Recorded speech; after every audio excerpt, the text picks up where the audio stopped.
Let's cross to Canberra and catch up with retired Major General Senator for New South Wales, Jim Molan. Good to talk to you again, Jim. Chris, good to talk to you, and what a sad day and a tragic day this is. It is a tragic day, and unfortunately, I want you to outline to viewers just how tragic this is likely to become, because I don't think a lot of people have grasped just how large the Ukrainian army is.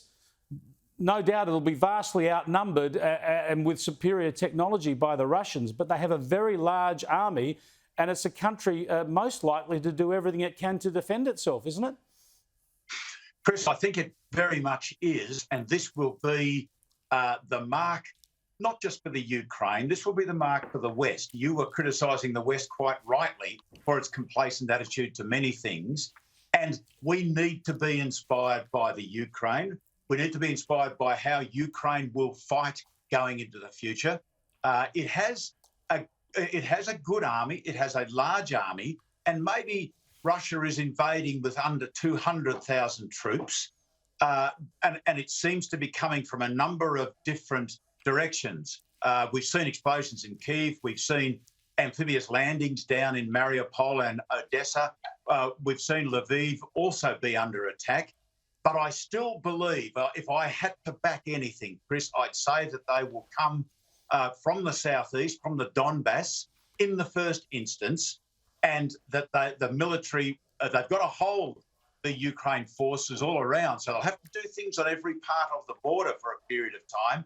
Then I believe I would tip, I don't know, I would tip that they will come out of the Donbass and go to link up the land bridge with the Crimea, and then go for a political solution. So Ukraine is an extraordinary country. One of the first presidents, Chris, referring to what you said about nuclear weapons, one of the first presidents said that the biggest mistake that Ukraine ever made, biggest mistake they ever made was to hand back their nuclear weapons. Now, there are lessons in this for Australia. There are lessons in this for NATO and for us in our part of the world. Well, there sure are, but I want to get back to that the military forecast, if you like. From what you're saying, you're talking about a situation where Russia might actually try and occupy the eastern provinces, the eastern part of Ukraine, and then effectively partition the country. Is that the sort of political settlement that you're talking about? And would that mean at least that you wouldn't have a battle raging right across the whole of Ukraine? Well, this is the problem we've got at the moment.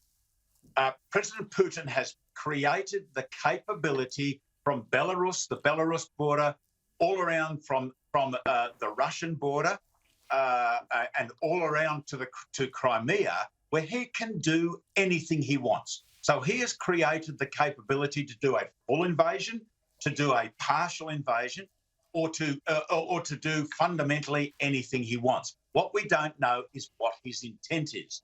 The political situation, I would say, is that he takes, if he didn't want to fight, and it might be a nasty fight in Ukraine, if he didn't want to fight all the time, he might take a big chunk of it. If he's going to do that, I'd say it would be the land bridge to Crimea, and then try and destabilise the Ukraine government to the extent that they change their own government. This is what he did in Georgia. Belarus is now fundamentally part of the new Russia, the old Soviet Russia reborn. The real powerful aspect, I think, that Russia has over Ukraine is the Russian Air Force. The Russian army is strong enough, but has faults. The Russian Air Force and their missile force. I think we're seeing missiles going into Lviv and into Kyiv at the moment. Then that's the real advantage they have. It is if just I had to tip something, I'd tip the land bridge and then destabilise the government to the extent that he can change the government. It's terrible to see this unfold. You could summarise what NATO has done pretty much so far with the words "not much." What do you believe NATO should have done by now? What should the NATO countries do in the days ahead? Well, the first thing they should do is they should have started about 10 years ago. And there's nothing much that they can do now. They can do a We saw an order put in by the Polish Armed Forces for 250 M1 Abrams tanks from the United States, which will be delivered over the next couple of years. The US has put, I think it's 3,000, something between 3,000 and 8,000 troops into Poland.